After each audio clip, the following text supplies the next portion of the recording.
Oke, teman-teman, long list lagi ya setelah sekian lama. Kita starting dulu buat saham-saham perbankan. Jadi intinya gini, guys, eee, yang namanya perbankan gitu ya, intinya gini, yang namanya banks ya, yang namanya perbankan ini sangat erat, eee, mencerminkan gitu ya, kita sebutnya mencerminkan perekonomian gitu kan, simpelnya gitu aja. Kalau saham perbankan investornya out, ya ini ada sesuatu gitu lah. Ya ibarat fiskal fiskalnya defisit atau ngelihat outlook-nya jadi makin turun, ya at least kalau misalnya teman-teman lihat investor out dari perbankan, ya nggak bagus. Sama teman-teman lihat juga di IHSG, gitu kan. Kalau misalnya investornya out, IHSG-nya masih naik, berarti korelasinya kita ngelihat ada perpindahan duit dari investor yang ada di perbankan pindah nyari lagi saham-saham lain di IHSG. Yang inilah yang sebelumnya kita lihat rally-nya saham-saham konglo gitu kan. Nah, sekarang fokus daripada investor global itu adalah melihat yang namanya makroekonomi. Nah, makroekonomi kita itu tendensinya dua. Ya, yang pertama adalah MBG gitu ya. Ini selalu digaungkan. Sama yang kedua adalah yang namanya eh, subsidi subsidi BBM. Nah, subsidi BBM kayak begini gitu ya. Kalau misalnya ini kan sebenarnya ya kalau ini proyek lah, ya kan. Terserah. Kalau misalnya subsidi BBM ini kan yang berhubungan dengan harga oil and gas, gitu kan. Nah, ini kalau misalnya inflasi kita pada naik, dan yang namanya pertumbuhan ekonomi yang nantinya ke-translate ke GDP kita mengalami penurunan, ya, GDP menurun, maka teman-teman akan lihat yang namanya saham-saham perbankan ini akan jatuh, ditambah lagi ya investornya juga makin jatuh, kayak gitu. Jadi sekarang kita lagi di tempat, lagi di masa eh, perang, ya kan? Perang yang melibatkan kenaikan harga nih oil and gas, yang mana ini sangat berpengaruh sama eh, kita punya perekonomian lah, yang mana semuanya transportasi kan jalan ya pakai bensin gitu kan. Nah, jadi ya ke depannya investor menilai nggak akan bagus di Indonesia, kayak gitu. Nah, jadi sebenarnya apakah sekarang waktunya untuk mengkoleksi saham-saham perbankan? Sebenarnya iya, tapi dalam tanda petik teman-teman harus ngerti, saya kira-kira belinya di area mana saja kalau saya mau koleksi saham-saham ini. Kayak gitu ya. Nah, sedikit update buat IHSG. Nah, IHSG-nya itu teman-teman lihat hit lagi 7.050, sama news yang berseliweran tuh sama sekali nggak baik gitu ya. Jadi sampai teman-teman ngelihat, ya kita lihatlah penutupan di akhir bulan ini seperti apa. Kalau misalnya nggak bisa, ya teman-teman, kalau misalnya IHSG kita nggak bisa stay di atas 7.000 sedikit gitu ya, maka teman-teman lihat ya range ke bawahnya untuk support di 6.940-an. Kurang lebih begitu. Jadi ya ini secara short term ya memang masih belum bagus. Nah, yang sekarang langsung aja masuk ke sahamnya gitu ya. At least teman-teman udah paham. Nah, sekarang BBRI gitu ya. Nah, kalau dari dulu-dulu sebenarnya Mas Emon sih bilang kalau yang namanya saham-saham perbankan itu ya sebenarnya bagus, tapi ya berhubung ya kan kita ada di era yang ketidakpastiannya tinggi, khusus buat teman-teman yang belum punya saham-saham BBRI, bersyukurlah. Kenapa? Karena kalau kalian salah satu yang megang BRI dari 2024, kalian udah minus 50, hampir 50%, 46% something. Nah, tapi di posisi ini, sebenarnya buat kalian yang pengen mengkoleksi saham-saham yang berhubungan dengan bank, ya menurutku bukan waktunya untuk masuk lebih gede, tapi kayak masuknya bener-bener porsi kecil-kecil. Kayak ya udah setiap bulan masuk dulu dikit sambil uh, ngumpulin, sambil ngelihat posisi mana sih kira-kira nanti harga terendahnya, kayak gitu. Nah, jadi sampai perang ini belum belum berakhir gitu ya, sebenarnya ngelihat posisi untuk retesting ke bawah tuh ya jelek-jeleknya ya buat si yang namanya BBRI ini masih ada potensi buat sampai ke 2930 kayak gitu. 2930 ya di sini dulu lah sementara nih. Nah, sebelum bisa ngelihat sampai 2930 gitu kan untuk support yang di bawah sana.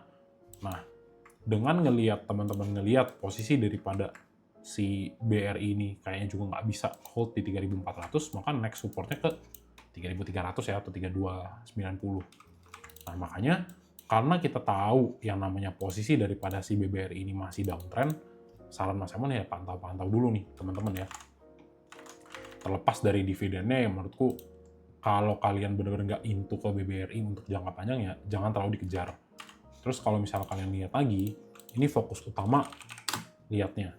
Nah, kalian lihat bener-bener dari awal bulan ya, khususnya dari tanggal 3 Maret sampai sekarang, teman-teman lihat semuanya merah. Tandanya apa?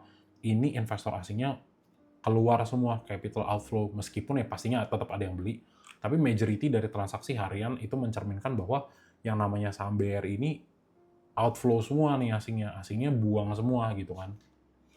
Jadi ya secara flow juga sebenarnya masih kurang bagus dan yang namanya flow asingnya masih hancur-hancurnya yang mendingan nunggu dulu atau consider buat masuk setahap demi setahap ya, bertahap dan kecil-kecil gitu. Jadi daripada teman-teman timing lebih bagus masuknya bertahap sama pelan-pelan. Nah, yang bagus sebenarnya ya ternyata yang mengkoleksi dari bulan 3 ini ternyata ya banyak kan retail investor gitu kan. Ada XL, YP, XC, lengkap lah di sini. Sebenarnya apakah bagus? Iya, bagus gitu ya, bahwa masyarakat kita ya suka dengan saham-saham perbankan kayak gini. Tapi lihat nih, KZ, AK, KZ, ZP, kayak gitu ya, BK, YU, RX pun buang. Jadi ya masih belum teman-teman ya. Mungkin teman-teman akan melihat masih akan turun, jadi sabar, wait and see dulu, tetap ketika momennya mulai dikasih lebih lagi gitu ya, 3.200 ya silahkan beli dikit, nanti beli dikit lagi, tapi ingat, dikontrol duitnya. Jangan sampai habis dan kalian nggak dapat momentum yang banyak. Kayak gitu ya. Kurang lebih begitu buat BBRI. Next penurunannya masih ke 3290. Mungkin short term uji 3.500 ya ekspektasi seperti itu ada ya sebelum ditarik turun lagi karena ini salah satu area support yang waktu pertama kali liquidity sweep biasanya liquidity sweep kayak begini ya dia biasanya disentuh lagi kalau ngelihat dari beberapa saham yang lain kayak gitu. Nah jadi kalau misalnya kalian udah punya saham BBRI dan udah benar-benar dari lama banget dan nyangkut ya at least ada dividen lah, dapat ya, ada dividennya dapat. Nah, jadi sama dengan BBCA gitu ya. Aku sih ngelihat penurunannya tuh konsisten ya, teman-teman ya. Teman-teman bisa lihat korektif turun, gitu kan. Ya memang sesekali naik, tapi majority turun. Nah, karena ini udah nembus Fibo 0,78 ya, 0,786. Ini next targetnya adalah testing 6.300. Jadi jangan heran nanti kalau teman-teman ngelihat BCA akan ketarik terus. Ya kalau ngelihat dan ngetesting sih, ngelihat beberapa area gap ya, 5.600 itu sebenarnya ada potensi ke situ. Tapi ya nggak sampai sana dulu lah. Mas Emon coba lihat yang paling masuk akal ya, short termnya 6.400 itu ada potensi buat diuji. Kurang lebih begitu. Nah, terus kalau kalian yang belum punya saham-saham kayak begini, lihatnya dari atas ke bawah tuh koreksinya udah berapa. Oh, BCA 39%. Kalau misalnya BCA dikasih 40%, saya dapat di harga berapa ya? Oh, kalau 6.300 atau 6.000-an ternyata dikasih diskon 40%. Kalau kalian ngelihat ya dips daripada BCA itu kurang lebih 35-40% nih. Ini pas kapan ya? Ini pas 2020. Terus lihat lagi. Nah, ini crash 28%. Jadi jarang sekali teman-teman melihat yang namanya saham-saham segede gini, ya kan, itu turun di bawah 30%. Jadi kalau nanti kalian ngelihat harganya benar-benar jatuh lebih dalam, nah, mulai akumulasi pelan-pelan. Kayak begitu. Gitu ya, jadi dari atas ke bawah tadi, tak ulang, ya turunnya sekitar udah 30%. Kalau misalnya masih belum bisa membaik gitu ya, dan teman-teman lihat 6.400, bagus banget nih buat nyicil ya, bukan buat all in gitu. Nah, kenapa sih Mas lumayan ngelihatnya buruk? Ya karena memang kondisinya buruk dan kalian lihat sendiri. Oh, ini buangannya 1,1 T, asing outflow-nya 1 T gitu kan. Nah, duit siapa ini buang 1 T gitu kan, gede banget gitu loh. Jadi ya gimana pun kalian jumlahin ya udah pasti udah kelihatan lah capital outflow gitu kan. Cek lagi, BK-nya BK-nya memang masuk nih ya, BK masuk, lihat buangan barang gede dari ZP, AK, dan BB. Itu dari bulan Maret. Menarik lah, menariknya dalam artian ya BK masih mau beli nih. BK-nya akum dari sebulan terakhir. Tapi ingat ya teman-teman ya, kayak sekelas BK tuh mereka di Indonesia tuh porsinya paling 0, berapa persen gitu ya. Tapi duitnya triliunan. Jadi mereka beli setiap hari pun ketika harganya ngejeglak ke bawah, ya mereka punya kapasitas itu gitu ya, sebagai smart money. Nah kalau kita kan nggak bisa gitu ya, jadi kita lihat, oh ternyata majority yang BK yang akum, tapi sisanya yang buang. Ya udah mau nggak mau wait and see. Nah lihat lagi 27 buat pergerakan hari ini, siapa yang buang paling banyak. Nah ini ngumpul kan ZP, AK, sama KZ. ZP sama AK lah, gede banget buangnya. Jadi ya nunggu lagi gitu ya, harus sabar gitu mau nggak mau. Yang bener-bener buang, asingnya bener-bener buang. Ini nggak bagus sih sejujurnya. Kayak gitu. Itu aja buat target dari BBCA. Next, kita cek BMRI. Ya, BK konsepnya oke, betul. Nah, terus cek lagi ya buat BMRI. Nah, Bank Mandiri, teman-teman, nih ya kita lihat ya, dia sempat testing 5.100 terus turun bawah nih. Nah, apakah ada potensi lanjutan turun? Ya menurutku ada gitu ya, kayak saham-saham yang lain yang mau jemput dia punya ekor di bawah, ya menurutku ini akan kesentuh ya ekornya. Berarti kalian akan lihat chance buat dia turun di bawah range 4.000 bawah gitu ya, 4.100 atau 4.200 ini masih berpotensi. Kalau ngomonginnya technical kayak gitu, atau at least ya kita lihat dulu aja nih. Kalau 4.700 ini nggak bisa ditahan ya, kalau 4.700 ini nggak bisa ditahan, maka teman-teman lihat akan ke 4.500 dan at least testing ke 4.200. Nah, kita tinggal lihat apakah BRI beda dengan bank-bank lainnya yang semuanya tuh rata-rata capital outflow-nya tinggi. Nah, ternyata sama nih. Ya meskipun beberapa kali ada inflow nih, ya kan? Tapi ya kalau teman-teman jumlahin juga buangan 200M, 200M. Oke lah masuk 200M, tapi outflow lagi, kayak begitu kan. Jadi ternyata sama nih outlook-nya buat saham-saham perbankan ini. Kita ngeliat ya dalam jangka waktu dekat, teman-teman akan ngeliat ya bro-bro yang besar-besar ini akan koreksi gitu kan. Oke, let's check BMRI. PD, BK-nya mulai ngakum perbankan, menarik. AK, ZP-nya keluar lagi nih. Kayak gitu. Jadi kalau misalnya kita lihat mereka masih dalam fase distribusi, ya udah biarin dulu dia distribusi. Kita titip sendal dulu buat ngetahuin sampai seberapa dalam nih dia bisa. Kayak gitu ya. Kurang lebih seperti itu, teman-teman. Sebenarnya waktu itu ini cakep banget ya, tapi ternyata nggak mampu lagi, akhirnya turun. Ini ada potensi buat testing, at least 4.400. Kalau misalnya memang down-nya terlalu hebat, ya teman-teman bisa lihat, ya mungkin di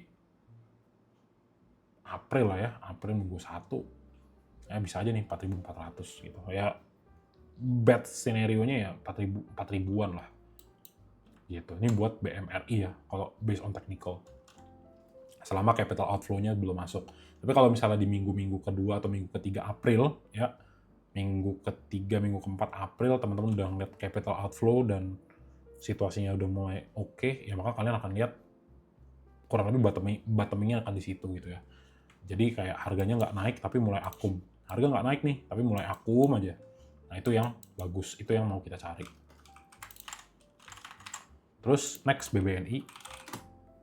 Nah, BBNI itu ya kalau dibilang oke. Terus kalau misalnya kalian lihat, Mas kan bagi dividen betul. Nah, aku nggak tahu berapa banyak dari kalian yang kena dividen trap dari sini.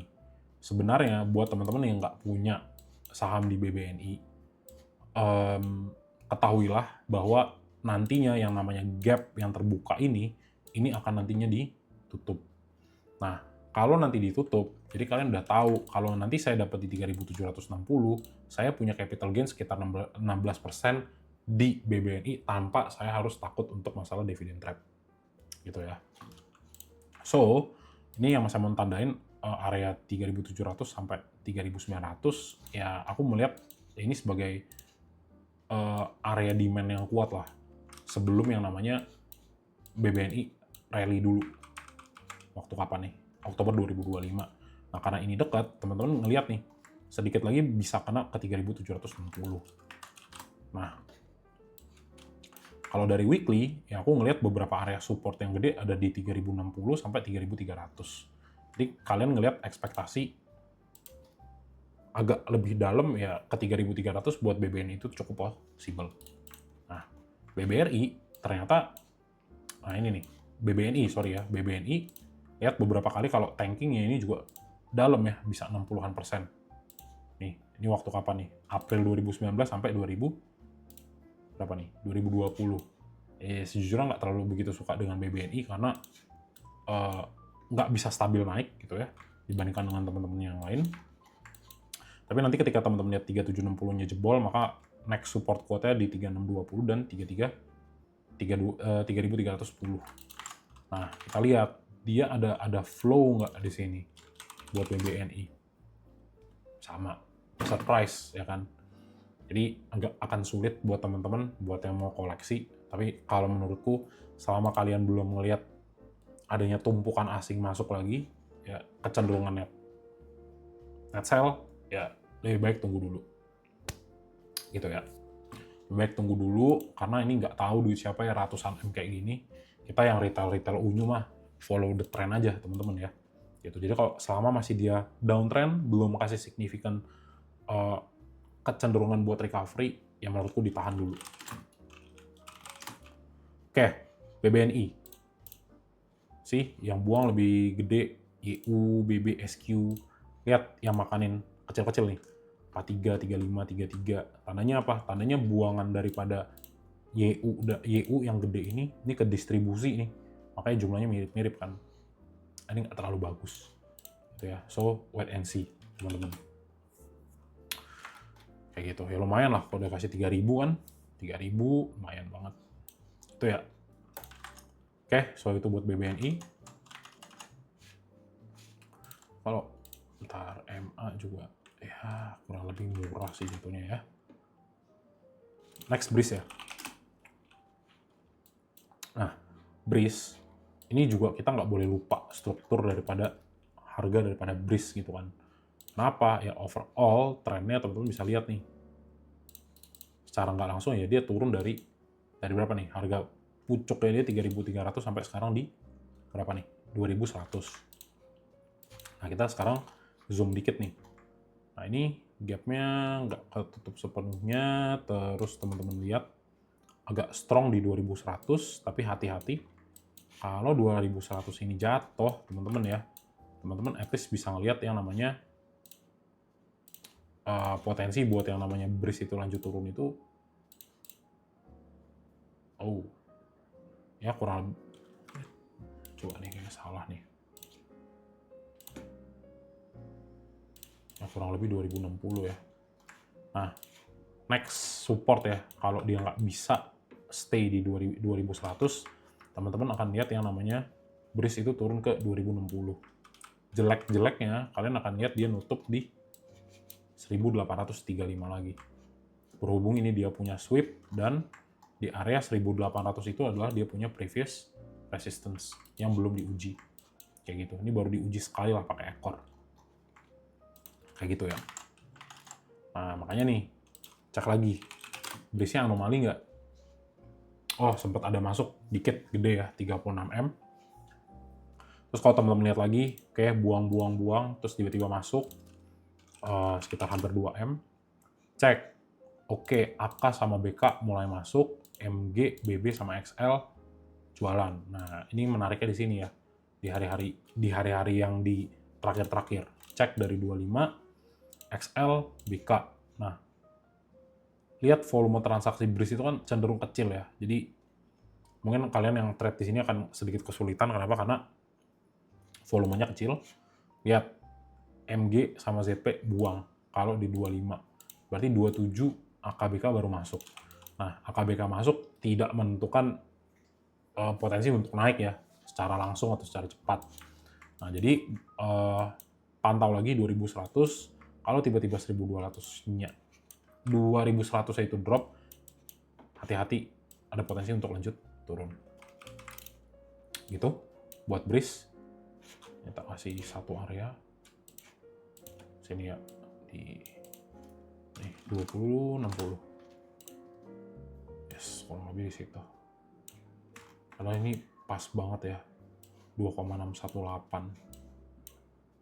Kalau ngambilnya kalau aku ngambil kemarin di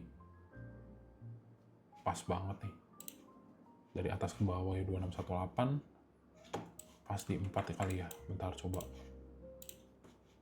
pas di 4 sama 4,6, 4,6 ya nih, pas banget. Nah, core loop-nya segitu ya teman-teman ya, kayak gitu. Jadi dilihat terus flow-nya. Kalau saham-saham perbankan, asingnya suka nggak? Kalau asingnya suka, kita enak banget buat follow the trend-nya ya. Jadi untuk sekarang belum. Pantau 2200 ya, 2100, 2200 ya. Kalau jebol akan lanjut turun lagi. Next, SUPA ya. Nah, SUPA itu sebenarnya termasuk saham-saham anomali ya. Termasuk saham-saham anomali karena ya, market maker kencang banget nyari duit di SUPA sejak IPO. Nah, yang menjadi tesis kita bersama adalah apakah 795 ini benar-benar area strong support yang dia jaga apa enggak. Kalau memang benar area strong support SUPA itu ada di 795 atau di 800, ya kalian bisa consider buat buy ketika dia harganya dibawa drop lagi ke 800 lah, let's say. Sebagai apa? Sebagai spekulatif buy. Kayak gitu. Kenapa? Karena harga pertama kali ARA daripada SUPA itu 790, IPO-nya 635 gitu ya. Jadi melihat posisi sini adalah kalau memang teman-teman ngeliat ini ketarik, selama 795-nya itu kuat, kalian bisa ambil pembelian beli di bawah sini buat bottom fishing kayak begini dan di sini. Gitu. Terus lihat lagi nih.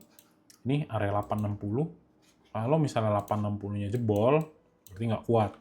Tapi kalau dia bisa create yang namanya high di sini ya, sini. Nah, makanya ini ada chance buat kalian ngelihat Superbank lanjut naik. Nah, lihatnya gimana? Kita lihat retailnya udah kapok belum di SUPA gitu kan? Gede nggak nih? Nah, sambil kita cek ya, 27 INXC, oke, buang barangnya. CCAK AZ, oke. Nah, Superbank, kalau kalian lihat dari tanggal 12 sampai 25, mana nih? Dari sini ya. Dari sini sampai sini, sampai sekarang, ini kecenderungannya tuh akumulasi nih asingnya, menarik. Ya, dari tanggal 12 sampai tanggal 25. Oke lah, 26, 27-nya ada buangan. Ya kalau ngelihat kayak gini, akumulasinya cenderung lebih banyak. Dan kalau nanti kita lihat broker transaction-nya yang akumulasi bagus-bagus gitu ya, kurang lebih dari mana nih? Kita lihat ya, 13 ya. Ini banyak libur juga sih, agak susah ngelihatnya ya. Oke, CC-nya masuk terus. Nah, lihat selama CC konsisten masuk terus, ya, selama CC-nya konsisten masuk terus dan jumlah XL-nya makin berkurang, kalian bisa lihat cepet nih buat yang namanya Superbank itu untuk naik. Kayak gitu. Jadi selama sebulan gitu ya. Nah nih, selama sebulan kurang lebih.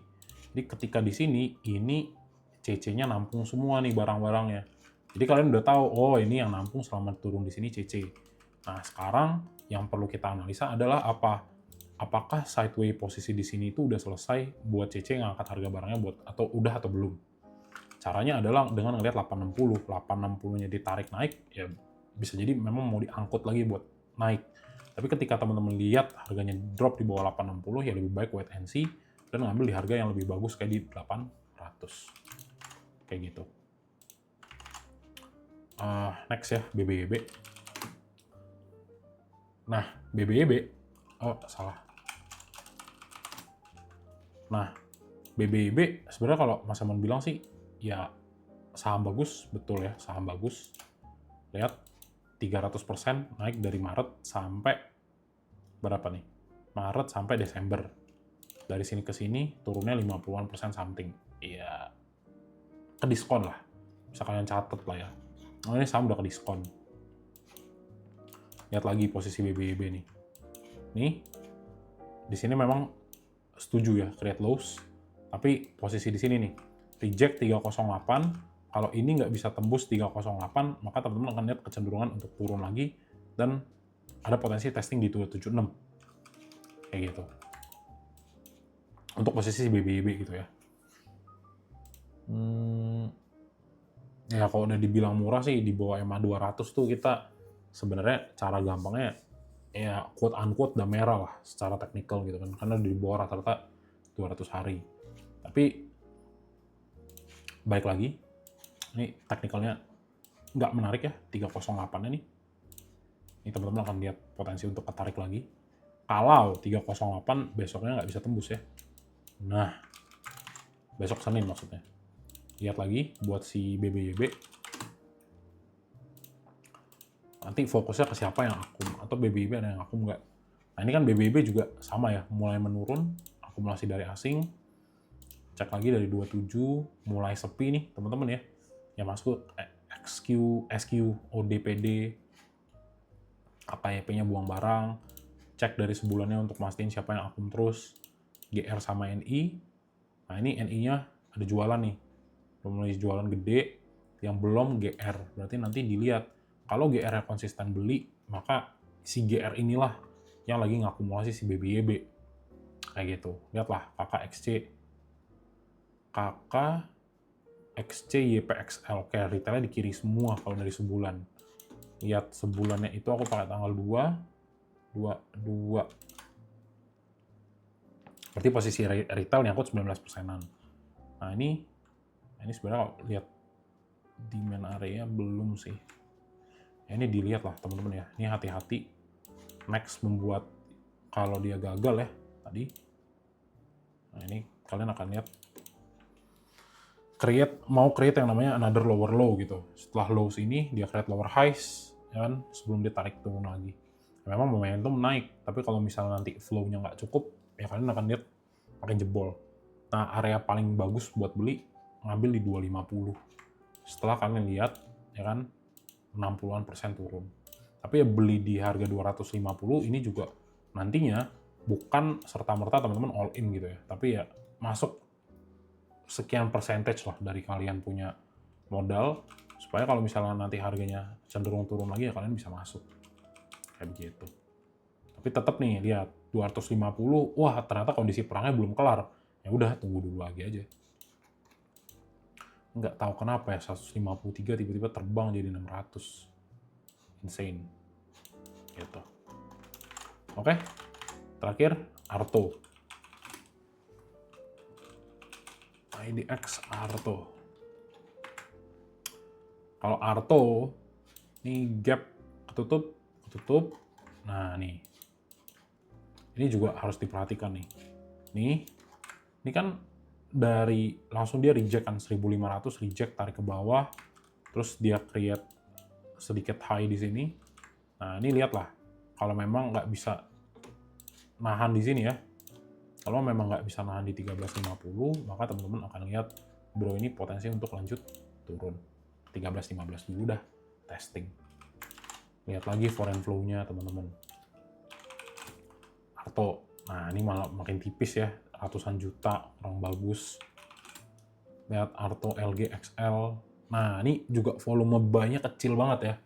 Volume buy-nya kecil banget, cuma 6.000, volumenya 6.000 lot. Gak bagus, teman-teman ya.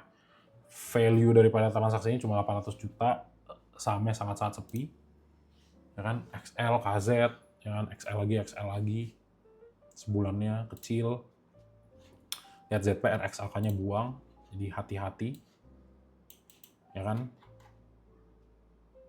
nah ini bisa juga ya kalau misalnya dropnya agak gila, ini bisa juga ke 1200, hati-hati. pantau dulu 1.300-nya, ini drop lagi bisa 1.350-nya pantau dulu, nggak bisa, ini bakalan drop lagi. Kayak gitu. Oke? Ya, jadi sementara buat saham-saham bagus, saham-saham premium kayak perbankan juga ya ada baiknya buat wait and see dulu teman-teman ya. Kondisinya nggak tahu, kayak gitu. Ya, kalaupun teman-teman melihat akan cenderung bagi dividen, menurutku itu adalah trap sih sebenarnya ya, buat menarik masyarakat, enggak sih, buat narik kalian buat pada beli gitu ya. Tapi balik lagi, tergantung mazhabnya teman-teman ya. Kalau aku capital gain over dividen gitu ya. Gitu. Karena aku lebih suka capital gain dibandingkan dividen gitu ya. Lebih agak repot lah ngitungnya. Jadi kalau tolak ukurku sih lebih baik kalian kejar capital gain-nya ketika dapat di bawah, dividen berikutnya itu adalah bonus. Gitu ya.